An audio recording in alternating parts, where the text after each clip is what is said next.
हमने लोगों को एकदम उन पे कोर्सिंग वही अडॉप्ट करने की बजाय हमें चाहिए था लोगों को आसान टैक्स पॉलिसीज दें। जो नॉन फाइलर्स हैं वो गाड़ी नहीं खरीद सकते, जायदाद खरीद नहीं सकते, बैंक अकाउंट करंट और सेविंग अकाउंट भी ओपन नहीं करवा सकते। एक ऐसा मैकेनिज्म बनाना चाहिए कि लोगों का एफबीआर पे और हुकूमत पे एक ट्रस्ट लेवल बिल्ड हो। IMF की शर्त है कि रवा माली साल टैक्सेस की मद में 1300 अरब रुपए इकट्ठे किए जाएं, मगर हुकूमत को हम देख रहे हैं कि इस हदफ को जो पूरा करने में 350 अरब के शॉर्टफॉल का सामना करना पड़ा है, जो कि अगले 5 माह में हुकूमत को पूरा करना है। अब देखना यह कि इस शॉर्टफॉल को पूरा करने के लिए हुकूमत ज़्यादा से ज़्यादा अफराद को टैक्स नेट में लाने की कोशिश कर रही है। ये कोशिशें कितनी बावर होती हैं और इसके लिए हुकूमत की नई प्लानिंग हम देख रहे हैं सामने आ चुकी है कि जो लोग जनाब टैक्स नहीं दे रहे और अपने टैक्स गोशवारे जमा नहीं करा रहे, जिनको हम नॉन फाइलर्स भी कहते हैं, उनके खिलाफ अब घेरा तंग होने वाला। सेनेट की कायमा कमेटी बराए खजाना ने टैक्स कवानीन तरमीम बिल की मंजूरी दे दी है। नॉन फाइलर अब सेविंग और करंट अकाउंट नहीं खुलवा सकेंगे, गाड़ी भी नहीं खरीद सकेंगे और जायदाद की खरीदो फरोख्त भी नहीं कर सकेंगे। दूसरी जानिब वजीर खजाना ने FBR के करप्ट होने का एतराफ़ कर लिया है और वो कहते हैं कि FBR में लोग तब्दील कर रहे हैं, शरह सूद सिंगल डिजिट और तरसीलात ज़ेर 35 अरब डॉलर तक लाएंगे। इसी पर बात करने के लिए हमारे साथ स्टूडियोज में मौजूद हैं पाकिस्तान टैक्स बार एसोसिएशन के नायब सदर आशिक अली राना साहब। राना साहब, वेलकम टू सुनो पाकिस्तान। सबसे पहले तो हम आपसे ये जानना चाह रहे हैं कि पिछले साल हमने देखा था कि 1100 अरब के तकरीबन करीब टैक्स कलेक्शन थी। इस बार अब तक 1000 अरब है, 300 अरब के शॉर्टफॉल का सामना है। IMF ने हमें टारगेट दे रखा है, क्यों नहीं पूरा हो सका, क्या रुकावट है? सर बहुत शुक्रिया।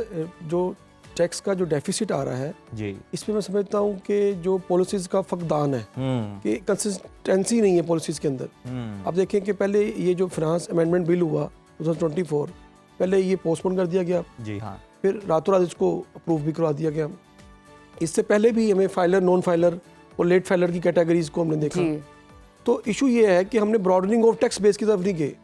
हमने लोगों को एकदम उन पे कोर्सिंग वही अडॉप्ट करने की बजाय हमें चाहिए था कि लोगों को आसान टैक्स पॉलिसीज़ दें या कोई एमनेस्टी लेकर आते, ताकि लोग ग्रेजुअली आस्ता आस्ता इस टैक्स सिस्टम के अंदर आते। अब इतनी 25 करोड़ की आबादी में से अभी हमारे 5 मिलियन टैक्स पेयर्स हैं, उनमें से जो मोस्टली हैं वो नॉन अपने ऐसे हैं जो टैक्स पेयर्स नहीं हैं, बिलो टैक्स लिमिट में हैं। ज़्यादातर ने नील रिटर्न्स फाइल की हुई हैं जस्ट फाइलर होने की वजह से। हमने उन लोगों को प्रोब करने की बजाय हमने एग्जिस्टिंग टैक्स पेयर से बोझ डाला हुआ है, जो हमेशा से होता आ रहा है। तो जो एग्जिस्टिंग टैक्स पेयर्स हैं उनका भी यही शिकवा होता है कि आप उन लोगों को देखें जो मार्केट्स के अंदर हमने ताजा 2 स्कीम लेकर आए, वो भी फ्रूटफुल नहीं हुई जी, आपने उसका रिजल्ट भी देखा। उसके बाद हमने जो पॉलिसीज़ बना रहे हैं, अब हुकूमत को एकदम ये बिल इसलिए अप्रूव करना पड़ा, ये कोर्ट से वही अडॉप्ट करना पड़ा कि लोग जो है वो टैक्स नेट में आए। जैसे कि आपने कहा कि अब जो नॉन फाइलर्स हैं वो गाड़ी नहीं खरीद सकते, बिल्कुल जायदाद खरीद नहीं सकते, इवन के बैंक अकाउंट करंट और सेविंग अकाउंट भी ओपन नहीं करवा सकते। बिल्कुल एक आसान अकाउंट है वो ओपन करवाएंगे और जिसमें बड़ी लिमिटेड ट्रांजैक्शन मॉनिटर की जाएंगी। इसके अलावा वो मोटरसाइकिल, 800 सीसी की गाड़ी या रिक्शा, पिकअप, इस तरह की इस्तेमाल चीज़ें ले सकते हैं। अच्छा राना साहब, एज ए एक्सपर्ट मैं आपसे जानना चाहूँगी, 2016 में भी इस तरह की तरमीम इम्प्लीमेंट की गई थी लेकिन उस तरह कारआमद नहीं हो सकी। इस दफ़ा भी ये लोग कर रहे हैं लेकिन आई डोंट नो, हो सकती है नहीं होगी कारआमद, लोग किस तरह रिएक्ट करेंगे, जो वो चाह रहे हैं उतना वो टैक्स इकट्ठा कर सकेंगे भी या नहीं। आपको क्या वजूहात नज़र आती, क्या कमियाँ नज़र आती सिस्टम के अंदर जिसको तब्दील होने की स्पेशली ज़रूरत है?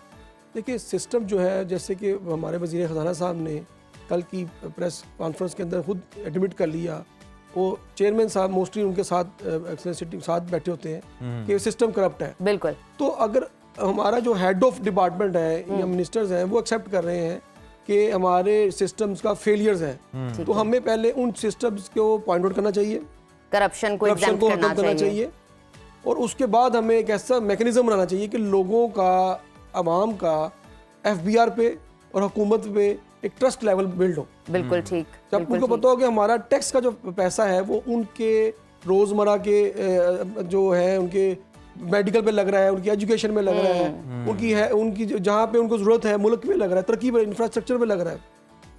हमें अपने टैक्स कलेक्शन की बजाय हमें अपने हुकूमती लेवल पे जो अखराजात हैं, जो हमारे शाही अखराजात, उनको भी कम करना चाहिए। हमें उस तरफ भी देखना चाहिए कि हमने अवाम के पैसे को यूटिलाइज करना है उन्हीं पर।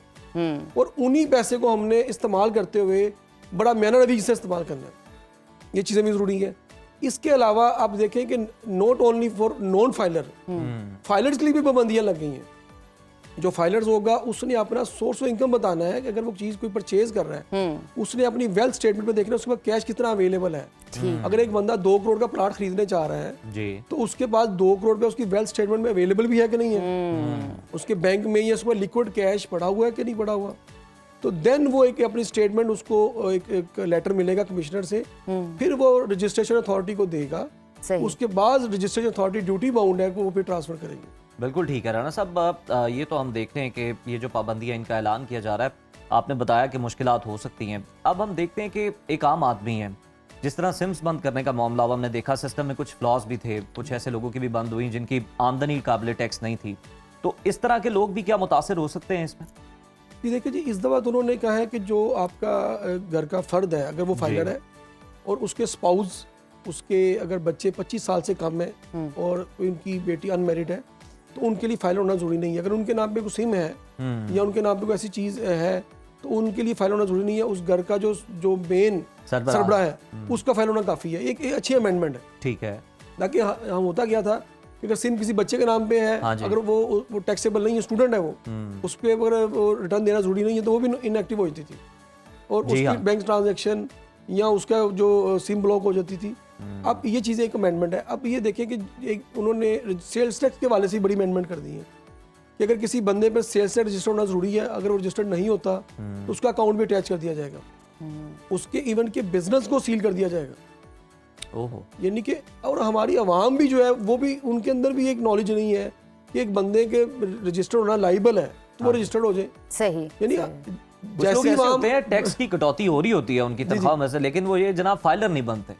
बस वो उनके अंदर एक फियर है कि हम पहले फाइलर बन जाएंगे तो क्या प्रॉब्लम हो जाएगी। देखिए, आप रिटर्न देना, ये फाइलर होना एक स्टेटमेंट है जो आपका as a citizen of Pakistan आपकी जिम्मेदारी है कि आपने साल के एंड पे अपना इनकम एंड एक्सपेंडिचर्स और wealth statements, assets and Rana साहब, हम तो छोटी छोटी जिम्मेदारियों से गाफिल हैं, आप तो बहुत बड़ी जिम्मेदारी की बात कर रहे हैं। और मेरे ख्याल में आपने बात बिल्कुल ठीक है, फेयर तो है ही है, ट्रस्ट इश्यूज भी हैं, लेकिन साथ ही साथ अवेयरनेस की भी कमी है हमारे आवाम में।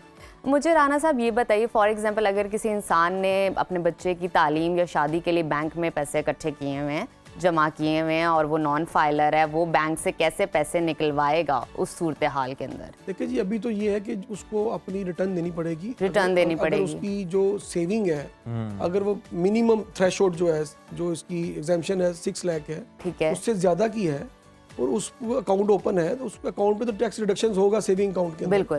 तो उसको फाइलर होना पड़ेगा। अगर वो फाइलर है तो 15% है, नॉन फाइलर है तो 30% है। बिल्कुल। इसलिए वो लोग फाइलर होते हैं और उस सेविंग को बताना पड़ेगा उसने सेविंग कहाँ से, उसका सोर्स ऑफ जो कैश फ्लो है वो हर साल देनी पड़े करेगी, पैसे कहाँ से आ रहे हैं उसके पास सेविंग के। ठीक, बिल्कुल, यानी कि फिर जो मनी ट्रेल है ना वो भी अब देनी मनी ट्रेल पड़ेगी, देनी आपको साबित पड़ेगी। करना पहले भी पड़ेगा। था कानून, हाँ जी, ये रूल्स लेकिन पहले अब भी जो है वो जरा बड़ी शद्दोमत के साथ इस पे इम्प्लीमेंटेशन होने जा रही। बहुत शुक्रिया राणा साहब आपकी कीमती वक्त का।